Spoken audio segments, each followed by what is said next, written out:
Watch a toddler find a puddle and it's their whole universe for a minute. They haven't learned to look past it yet, and you used to see like that. Then life handed you filter after filter until you look through so many you call it being a grown-up. Here's the thing, your kids can still see everything, because the other day, mine asked me this, "Mommy, why don't you smile more?" She saw it before I did. So I stopped asking how to fix my kids, and I started asking what I've stopped seeing. If you've ever loved your life and felt like you're watching it from behind a glass, this video's for you. So let me take you back to when I first stopped seeing. And it didn't start with one bad day, it started with a whole season. When you bring a baby home, you go into survival mode. That's not a figure of speech. That's just your body, because new mothers sleep about 4 hours a night in the first week, and that's 4 broken hours. And before the baby, it was like a full 8-hour uninterrupted sleep. So almost a third of them go through a full day with no sleep at all. And your brain knows it, because a tired mother's brain will still protect the baby before it protects hers every single time. Nature has wired us that way. So the one that gets left off the list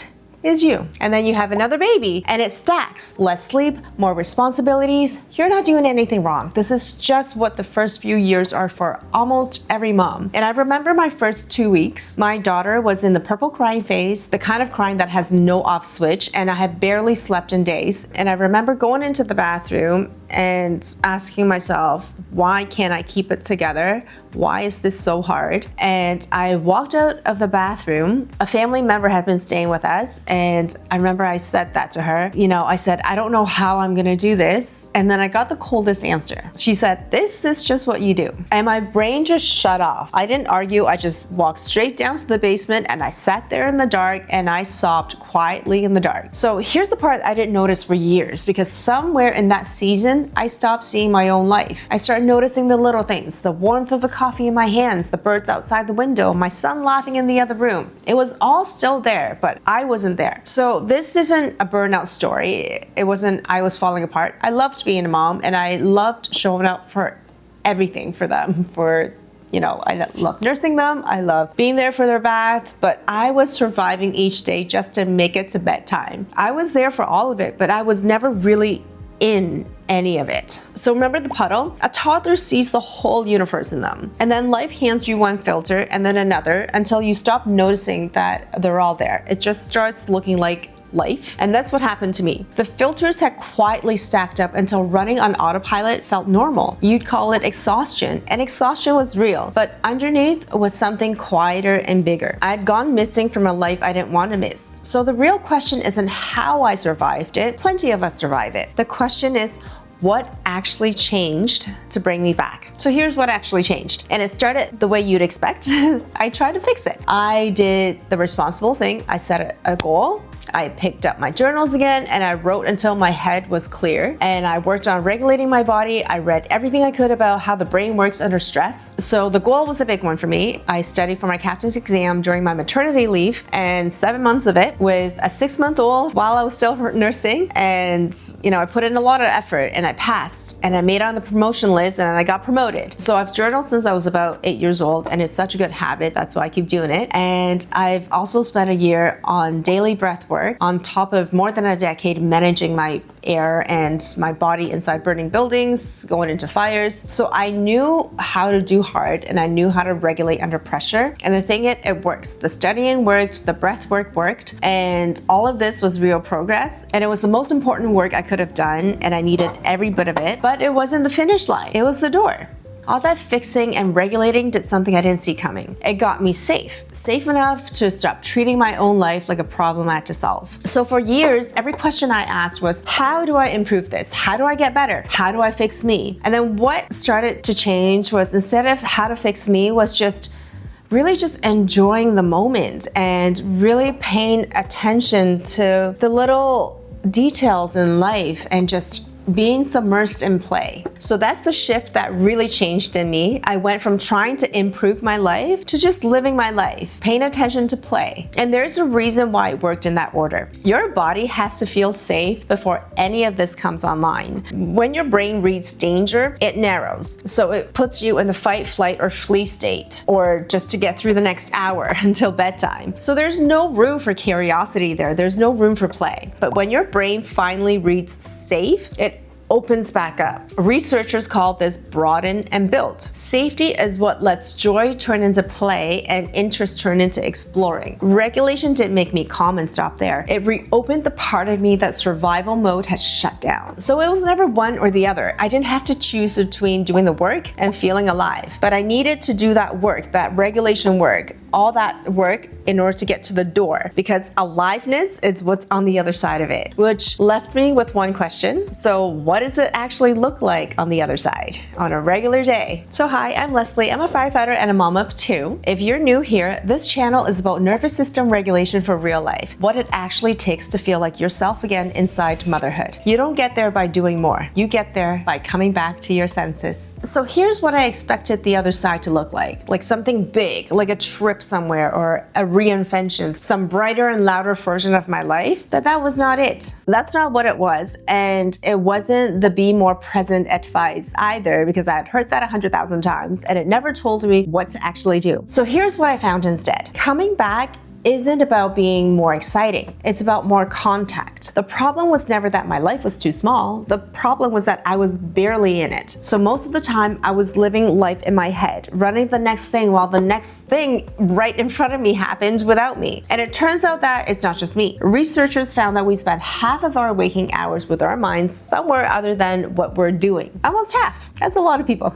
And here's the part that got me. We're less happy when our mind wanders, no matter what we're doing. It isn't the activity that makes us happy, it's being in it. So think about it, when you're in that state, when you're in the flow state, when you're in your happy place, most likely you experience that while you're traveling, you're on vacation, you're doing something totally different than your normal day-to-day life. That gives you a glimpse of what it actually is. So you know how when you're on vacation and you just experience life, you feel like you're in that flow state, in your happy place, you're just, so submersed in all your senses. Well, that is the feeling you want to recreate in everyday ordinary moments. So the fix was never finding a better activity. It is in being in the one that I was already in. So think about that puddle again. A kid that's crouched over in that puddle or that's splashing around in that puddle, they're just observing it. They're just literally in the moment with it. They're not trying to analyze it. They're not thinking what they have to do next. They are just in it, really discovering the reflection, paying to every little detail of that puddle. And that's what coming back actually is like. It's small, it's physical, it's the smell of the bath at the end of the night. It's the music again, like really paying attention to the notes and the chords and the cadences. It's the boats going by on the water, the smell of the water, the rustling of the leaves moving on with the wind, your kids laughing, holding a cup of nice matcha tea in your hands, the same matcha tea that I used to drink without even tasting it,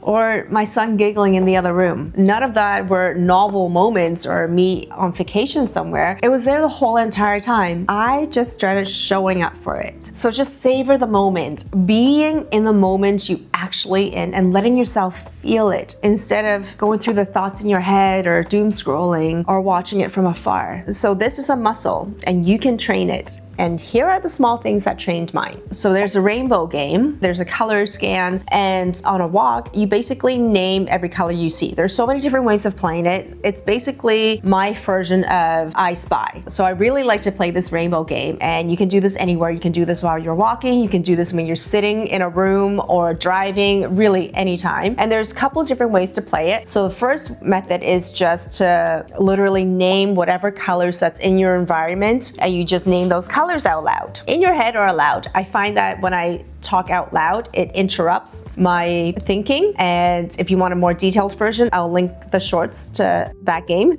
And another way of playing it is basically going for a walk and you go through the colors of the rainbow. So let's say red, and you try to pay attention to your surroundings and you look for anything that's red. It could be a stop sign, it could be roses, it could be the roof of a house, it could be a painting you see on the wall, anything. And then you just go through the color. The next color, orange, anything that's orange. the crossing guard, and you just train your brain to pay attention to your environment versus rumination, stuck in that loop of thinking. So this trains your eyes to catch what autopilot usually just skips over, and it also trains your brain to pay attention to your surroundings. This is a really quick game to play to bring you back to reality. And this is something that I do with the kids. It's basically the adult version of the I Spy with my eyes game. So the next bit is journaling with my non-dominant hand. So I'm right-handed, and a lot of times I'll force myself to use my left hand to journal, and it comes out slow and clumsy and it doesn't look good, but that's the whole point, because it breaks the automatic pattern and it slows me to the moment.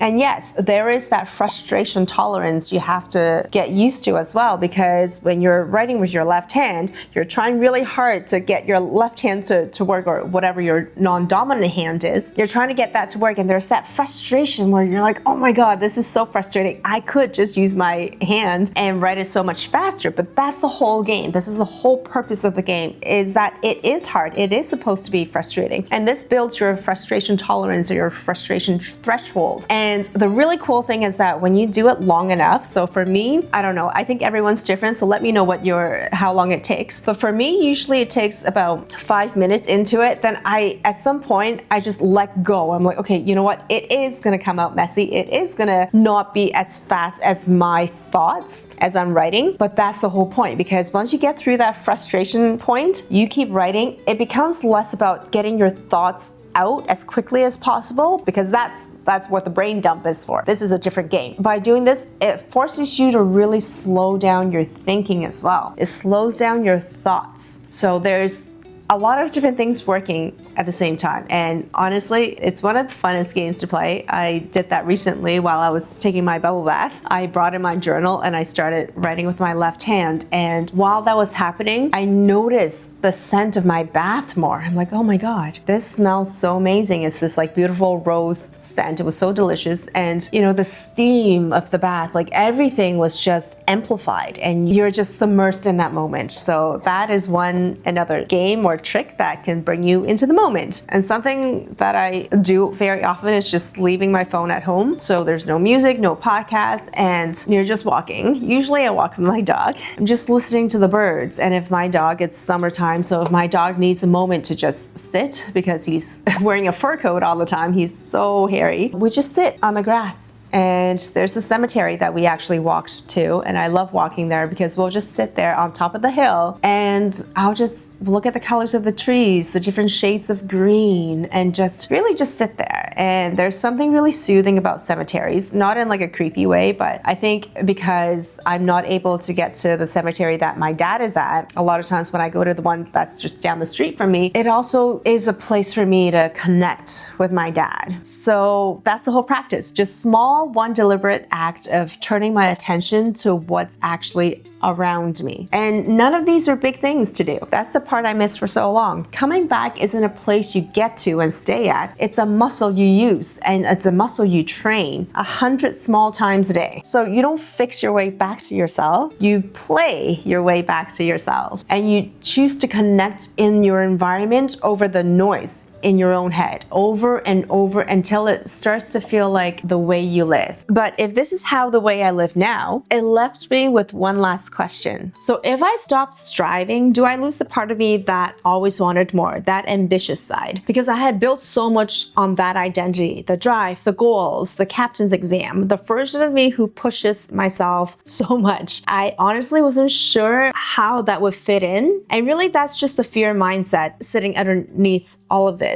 It's kind of that fear that if I choose to be present, then I can't be ambitious. And that is not true, because you don't have to pick one or the other. You can embrace all of it, because my ambition didn't die off. It changed shape. It went from proving to just sharing. And I stopped chasing extraordinary moments, and I am finding extraordinary moments inside ordinary ones. So I'm just so fascinated with the little things in life. So like little wonders in life, really. And really that wonder was there the whole time. I was just too busy to notice before. So here's what actually changed for me. I am now living the version of myself I aspire to be. And I've already embodied what her habits are. So what I did was I got really clear on my best version. And I would think about, well, how would she act? What would she do? The version of me that has it all. Like, how does she behave? How does she present herself? How does she live? What does she value? And out of that, I stepped into her. I just fully embodied her. I choose to live as her every day. And that version of me that has it all notices all the little things in life, all the small moments that make life so beautiful. And she has time. She makes the time to find beauty in life, and she's less distracted because she is very intentional with how she spends her time and finding things that fills her soul, enriches her mind, and nourishes her heart. So that fullest version of me was never the one who achieved the most. She is the one I'm choosing to be right now. And my ambition didn't shrink. And something really cool happens when you live this way. And researchers who study awe found you don't need a mountaintop for it, because small everyday awe moments is what does the real work. It quiets the part of your mind that's stuck on itself. It makes your life feel like it means something, and it lifts you up in ordinary doses on ordinary days. So remember where this all started? My daughter asked me why I don't smile more. So I stopped asking myself how to fix my kids, and I started asking what I stopped seeing. And I can see again now. I notice all the little intricacies of life. And the coolest part of it is that my kids get a mom who is actually there with them. So you don't need to fix your way back to yourself. You play your way back. You discover your senses. That's how I choose to live now. The aliveness was in the ordinary moments the whole entire time. So it's easy when you do it on a quiet walk when nobody needs anything from you. The harder part of this is staying here in this mindset when your kids are melting down and your body floods right along with them. Your body is in fight or flight. And that's when you check out the most. So that's the next skill. Staying present when it's hard and not just when it's calm. So if you want to see how I do that, watch that next. It's how I lower my baseline so I don't snap. And for today, just go find your puddle. Thank you for watching. Have a lovely day, and I'll see you at the next one.